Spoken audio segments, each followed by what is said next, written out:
आज पढ़ेंगे हम लोग 10th क्लास का बायोलॉजी, वेरी इंपॉर्टेंट चैप्टर जय प्रकरण। भाग 4 तक हमने पढ़ लिया था। आज पढ़ेंगे हम लोग भाग 5, जिसमें हम जानेंगे कि मनुष्य में के आहार नाल के बारे में जानेंगे और जानेंगे कि पाचन तंत्र काम कैसे करता है। ठीक ना। तो सबसे पहले हम पाचन तंत्र से स्टार्ट करते हैं कि पाचन तंत्र किसको कहा जाता है। तो पाचन तंत्र आहार नाल से संबंधित पाचन ग्रंथियां, जो पाचक ग्रंथि है, जिससे जैसे ऐसे ग्रंथि जिससे HCl हार्मोन स्रावित होता है, ठीक ना, जैसे जठर ग्रंथि हो गया। तो आहार नाल से संबंधित पाचक ग्रंथियां और पाचन क्रिया मिलाकर पाचन तंत्र का निर्माण करती है। मतलब जो भोजन का पाचन होता है उस पाचन तंत्र का निर्माण कैसे होता है। तो आहार नाल से जो संबंधित पाचक ग्रंथियां हैं और जो पाचन क्रिया है वो सभी को मिला दिया जाए तो क्या चीज का निर्माण होगा, पाचन तंत्र का निर्माण होगा। मनुष्य में पाचन तंत्र की प्रक्रिया या मनुष्य का आहार नाल किसको कहा जाता है या आहार नाल किसे कहा जाता है। तो मनुष्य में देखा जाए तो मुख गुहा से आहार नाल शुरू होता है और रेक्टम तक फैला रहता है। तो आहार नाल का परिभाषा हम बोल सकते हैं कि आहार नाल एक कुंडलित रचना है। देखिए कुंडलित रचना है, इधर उधर करके बनाया गया है, ठीक ना। तो हम बोलेंगे कि आहार नाल एक कुंडलित रचना है जो मुख गुहा से शुरू होकर के रेक्टम तक फैला हुआ है। इसकी लंबाई 8 से 10 मीटर होती है, ठीक ना। याद रखिएगा कि आहार नाल की लंबाई 8 से 10 मीटर होता है। इस बात को 1 नंबर में क्वेश्चन पूछा जाएगा कि आहार नाल की लंबाई कितनी होती है, या 2 नंबर में क्वेश्चन आएगा कि आहार नाल से आप क्या समझते हैं। तो आहार नाल एक कुंडलित रचना है जो मुख गुहा से शुरू होकर के रेक्टम तक फैला रहता है। इसकी लंबाई 8 से 10 मीटर होती है, ठीक ना। अब यहाँ पे मुख गुहा से शुरू करते हैं पढ़ने के लिए कि मुख गुहा में क्या चीज होता है। मुख गुहा में क्या क्या चीज होता है। तो मुख गुहा में होते हैं जीभ और दांत होते हैं। तो जीभ की संख्या होती है 1 और दांत में अगर वयस्क की बात किया जाए तो वयस्क में दांतों की संख्या होती है 32। एक वयस्क मनुष्य में एवरेज मतलब दांतों की संख्या कितनी होती है, 32 के करीब होती है, ठीक है। तो जीभ किसको कहा जाता है, जीभ है क्या, ठीक ना। तो जीभ हम देखते हैं कि इसको एक जीभ है, दांत और जीभ। तो जीभ की संख्या 1 होती है। तो जीभ में हड्डी गुडी नहीं रहता है तो हम बोल सकते हैं कि जीभ एक मसल संरचना है, इसमें हड्डी गुडी नहीं है। तो हम बोल सकते हैं कि जीभ एक मसल संरचना है जिसका एक सिरा स्वतंत्र है। जिसका एक है यह जीभ का एक सिरा स्वतंत्र है और जबकि दूसरा सिरा अन्य भागों के साथ जुड़ा हुआ है।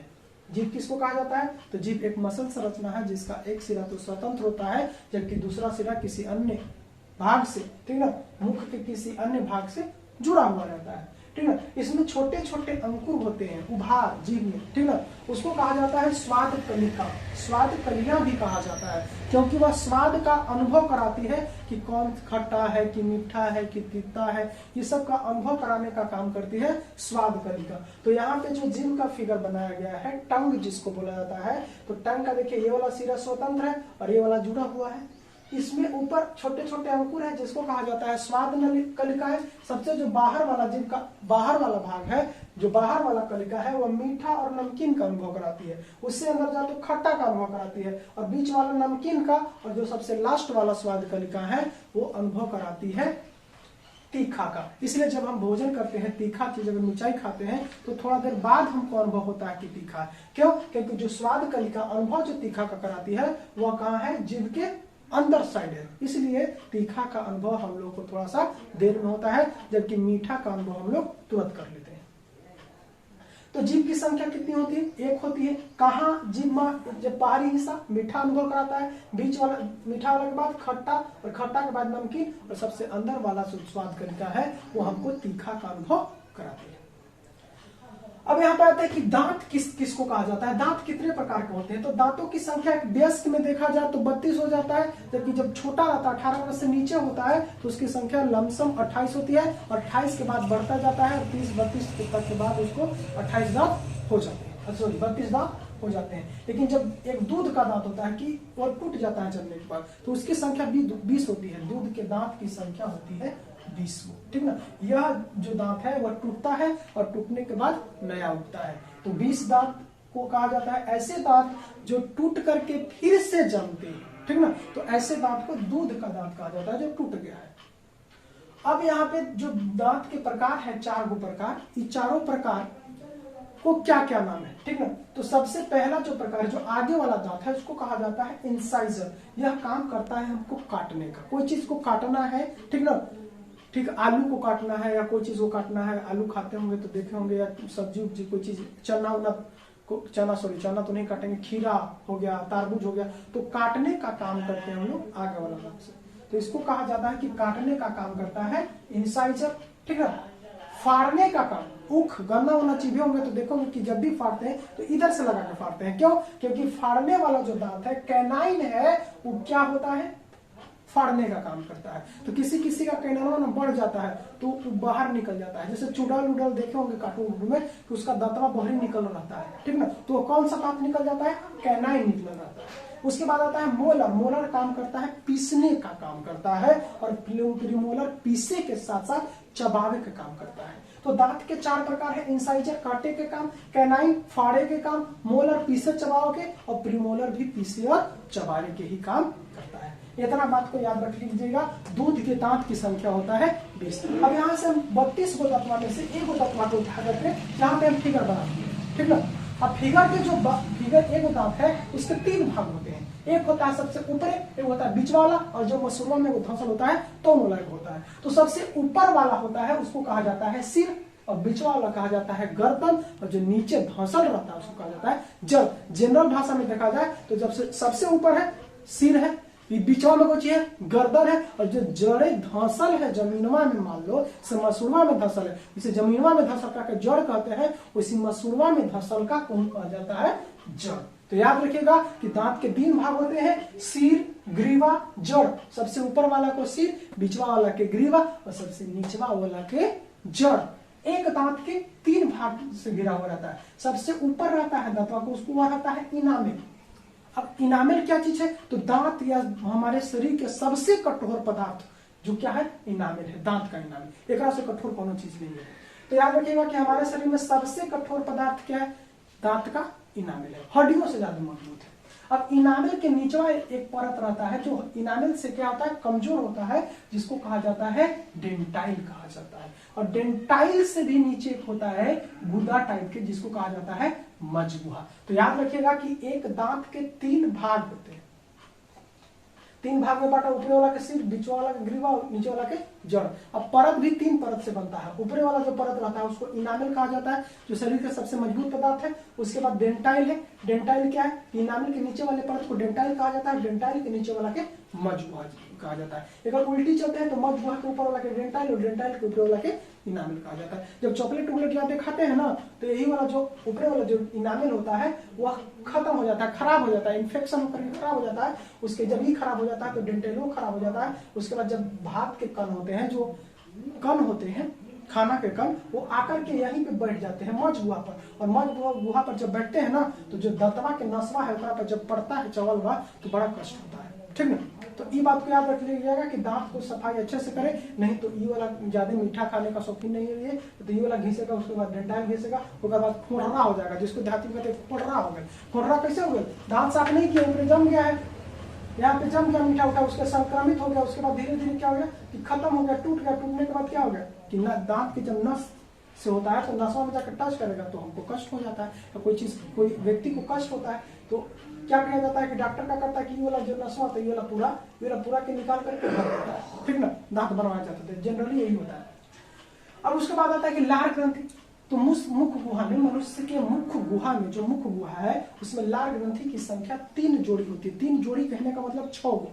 पहला जोड़ी क्या होता है? पैरोटिड। सबसे पहला जो होता है लार ग्रंथि पैरोटिड, दूसरा होता है सबमैंडिबुलर, और तीसरा होता है सबलिंगुअल। तो याद रखिएगा कि मुख गुहा में 3 जोड़ी लार ग्रंथि पाई जाती है। पहला पैरोटिड ग्रंथि, दूसरा सबमैंडिबुलर ग्रंथि, और तीसरा सबलिंगुअल ग्रंथि। एकदम इजी है, ठीक है। क्या क्या? पैरोटिड ग्रंथि, सबमैंडिबुलर ग्रंथि और सबलिंगुअल ग्रंथि, 3 जोड़ी लार ग्रंथि। उसके बाद जैसे हम लार ग्रंथि से नीचे आता है, जब मुख गुहा के भाग खत्म हो जाता है तो जैसे ही नीचे आते हैं, यानी कि मुख गुहा के सबसे जो पिछला भाग है तो उसको एंटर करते हैं तो हम पहुंच जाते हैं ग्रसनी में। उसको क्या कहते हैं? ग्रसनी कहते हैं। ठीक है, ग्रसनी और ग्रहणी में अंतर होता है। ग्रहणी होता है छोटी आंख के भाग, लेकिन जो ग्रसनी होता है ना वो होता है मुख गुहा के आगे वाला भाग, ट्रेकिया के तनिक ऊपर वाला, उसको कहा जाता है ग्रसनी।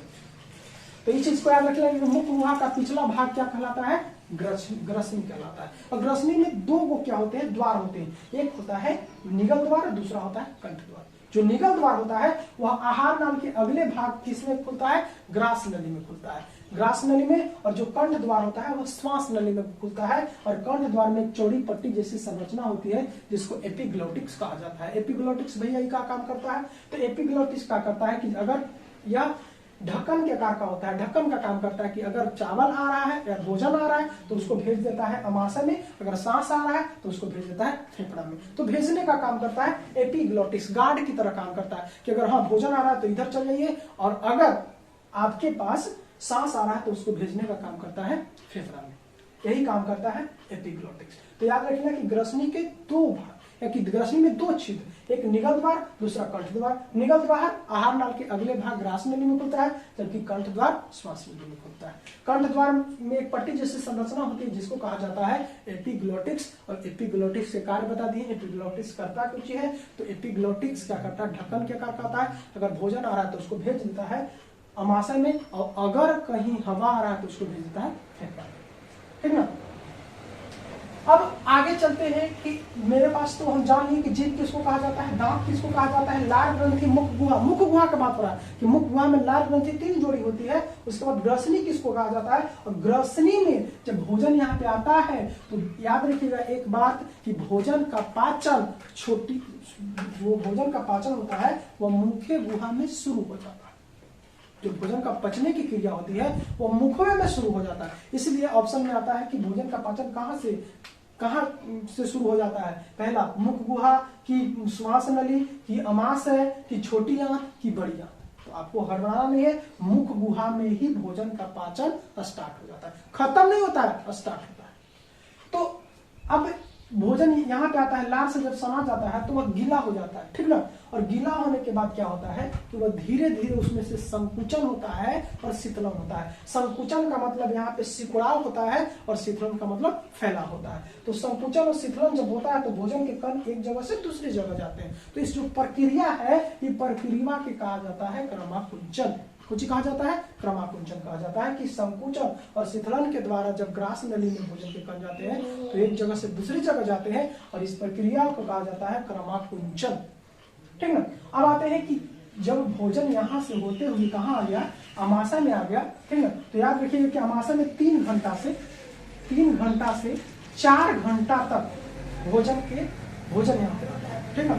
और भोजन जब यहाँ पे 3 से 4 घंटा रहता है तो इसमें जो अम्ल होते हैं HCl हो गया, ठीक ना, जठर रस से जो स्रावित होता है उससे हो गया, तो मिल करके इसको अम्लीय बना देता है। और अम्लीय बनाने के बाद क्या में जो कीटाणु होते हैं उसमें मारने का काम होता है अमाशय में। तो अमाशय के 3 भाग होते हैं, पहला होता है कार्डियक, दूसरा फुंडिक और तीसरा पाइलोरी, ठीक है। क्या कार्डियक, फुंडिक, पाइलोरी। सबसे ऊपर वाला का कहा जाता है कार्डियक, बीच वाला के फुंडिक और नीचे वाला के पाइलोरी, ठीक है। याद करने में एको दिक्कत नहीं होना चाहिए, ट्रिक है कार्डियक, फुंडिक, पाइलोरी के काट देवो फिर फाड़ देवो और तब फिर क्या करबो पार देवो, काट देवो फाड़ देवो पार देवो, यानी कि कार्डियक, फुंडिक और पाइलोरी। एकदम सिंपल ट्रिक याद रह जाएगा कि काट देवो उसके बाद फाड़बो करबो और ओकर बाद पारबो करबो। तो कार्डियक, फुंडिक और पाइलोरी का अमाशय के 3 भाग। और जो पाइलोरिक भाग है यहाँ पर कांटे जैसी संरचना होती है, क्या भोजन के रोकता है 3 से 4 घंटा तक, यही बोला, ठीक है कि आगे नहीं जाना, रुक कभी ही रुक, यहाँ रुकने का काम करता है। और जब रुक जाता है अम्लीय पूरा हो जाता है तो उसके बाद धीरे धीरे यहाँ से जाता है। तो रोकने का काम पाइलोरी के क्रम में कांटे जैसी संरचना होती है, तो काट ना रहता है, कांटे जैसी संरचना रहता है जो क्या करता है कि भोजन को रोकने का काम करता है। तो क्वेश्चन कभी कभी आ जाता है कि कांटे जैसी संरचना होती है वो अमाशय के किस भाग में होती है, तीनों में से किस भाग में, तो पाइलोरिक भाग में होती है। अमाशय में भोजन 3 से 4 घंटे तक रहता है। भोजन हमने पढ़ा था कि भोजन कोशिका मुख से शुरू हो जाता है, मुख गुहा से शुरू हो जाता है और मुख गुहा से शुरू होकर के लार मिश्क होकर के कहाँ जाता है अमाशय में। अमाशय में आने के बाद भोजन 3 से 4 घंटे तक रहता है। अमाशय के 3 भाग बताए होंगे, पहला कार्डियक, दूसरा फुंडिक और तीसरा पाइलोरिक भाग। अब इसमें इस जो अमाशय की दीवार है, अमाशय के भीतरी दीवार में स्तंभ के आकार का एपिथेलियम कोशिकाओं का एक स्तर होता है और इसी कोशिकाओं के स्तंभाकार कोशिकाओं से हार्मोन स्रावित होता है जिसे अमाशय ग्रंथि या जठर ग्रंथि भी कहा जाता है। इसे जठर ग्रंथि यानी जठर रस स्रावित होता है। और जठर जो ग्रंथि होती है कि कोशिकाएं 3 प्रकार की होती है। पहली होती है श्लेष्मा या म्यूकस, दूसरी अम्लजन या भित्तीय, तीसरी मुख या जाइमोजिन।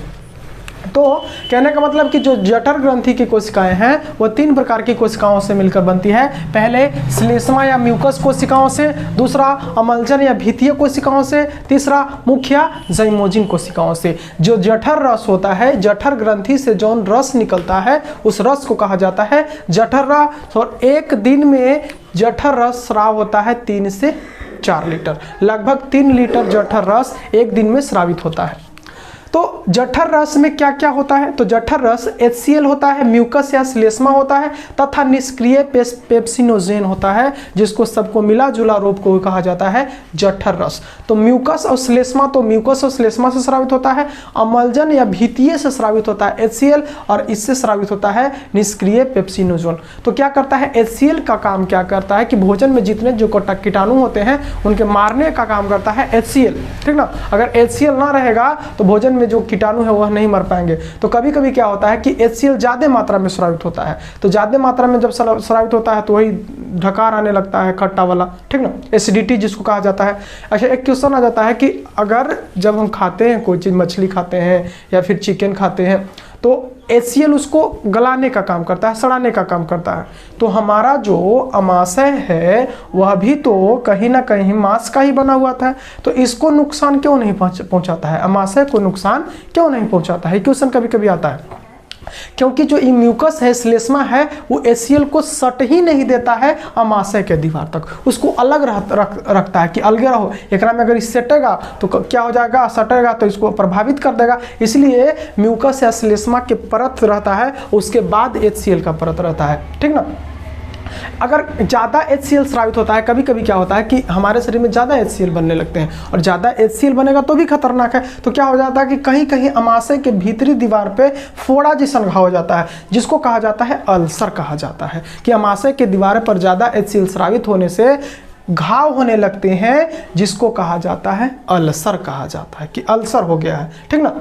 काइम क्या चीज़ है? एक बात है, अल्सर समझ लिए। काइम क्या चीज़ है?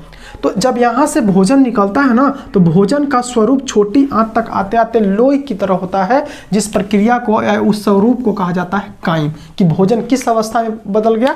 काइम की अवस्था में। फिर उसको भोजन नहीं कहेंगे, उसको कहेंगे काइम कहेंगे। तो याद रखिएगा कि प्रतिदिन जठर रस कितना लीटर स्रावित होता है? तो 3 लीटर जठर रस स्रावित होता है। जठर रस किसके मिला जुला रूप है? तो HCl के, म्यूकस या श्लेष्मा के तथा निष्क्रिय पेप्सिनोजेन को। एक बात याद रखिएगा कि जो HCl होता है वह निष्क्रिय पेप्सिनोजेन को पेप्टोन में बदल देता है, ठीक ना, पेप्टोन में बदल देता है।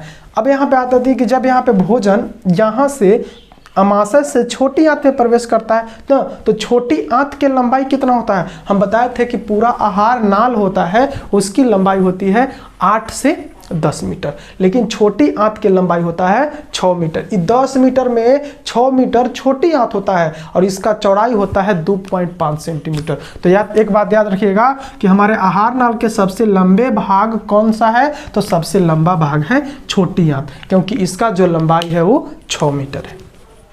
छोटी आंत को 3 भाग में बांट दिया गया है, ग्रहणी, जेजुनम, इलियम। क्या? ग्रहणी, जो ई वाला सी के आकार का है इसको कहा जाता है ग्रहणी। ओकर बाद क्या होता है? जेजुनम, और जो लास्ट वाला है उसको कहा जाता है इलियम।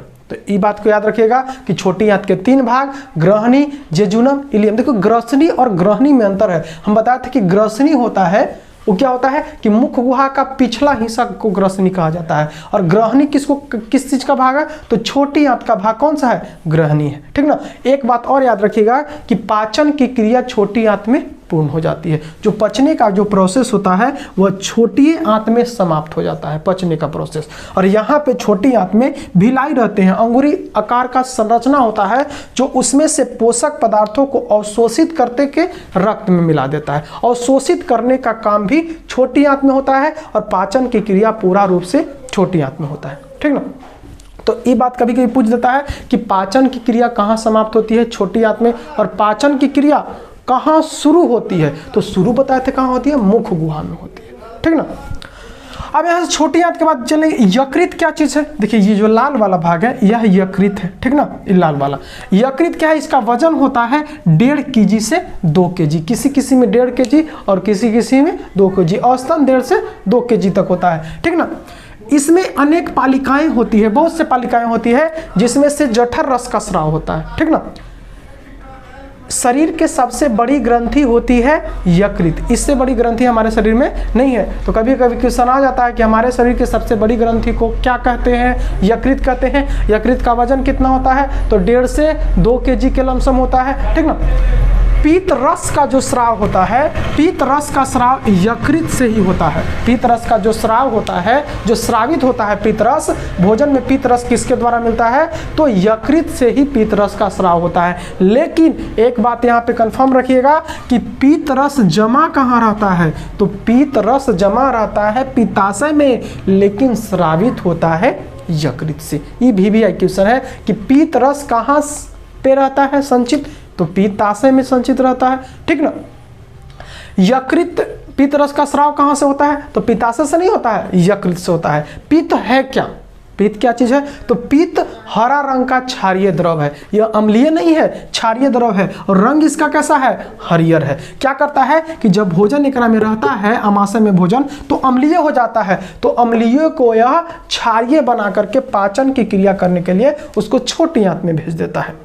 उसके बाद अमाशय के ठीक नीचे एक ग्रंथि होती है जिसको कहा जाता है अग्न्याशय ग्रंथि। कौन सा ग्रंथि कहा जाता है, अग्न्याशय ग्रंथि कहा जाता है, और इसका रंग होता है पीला रंग का। इससे निम्नलिखित प्रकार के एंजाइम निकलते हैं, जैसे हो गया ट्रिप्सन, इमाइलेज, लाइपेज, न्यूक्लियेज। तो ये बात को याद रख लीजिएगा कि अमाशय के ठीक नीचे ग्रंथि होती है जिसको कहा जाता है अग्न्याशय, ठीक ना। इसका रंग पीला रंग होता है, यह पीले रंग की ग्रंथि है। इससे जो एंजाइम स्रावित होता है वह ट्रिप्सन होता है, इमाइलेज होता है, लाइपेज होता है और न्यूक्लियोज होता है, ठीक ना।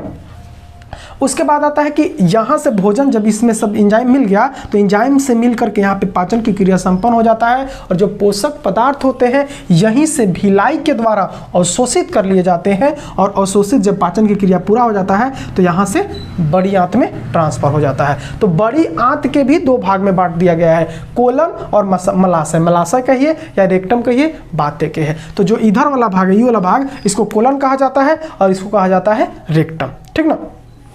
तो बड़ी आंत के 2 भाग, कोलन और मलाशय। अब यहाँ पे आते हैं कि सीकम और चाइल्ड क्या है। तो सीकम समझते हैं कि बड़ी आंत और छोटी आंत के बीच जुड़वा है ना, ये जुड़वा के जिस जुड़वा से जुड़ा रहता है छोटी आंत और बड़ी आंत, उसको कहा जाता है सीकम, ठीक ना। कि बड़ी आंत और छोटी आंत के बीच एक नली होती है जिसको कहा जाता है सीकम। चाइल्ड क्या चीज है, तो देखिए यहाँ पे भोजन का स्वरूप गाढ़े लोई की तरह हुआ था जिसको कहते हैं काइम, और जब काइमों से भोजन का स्वरूप पतला हो जाएगा तो उसको कहते हैं चाइल्ड।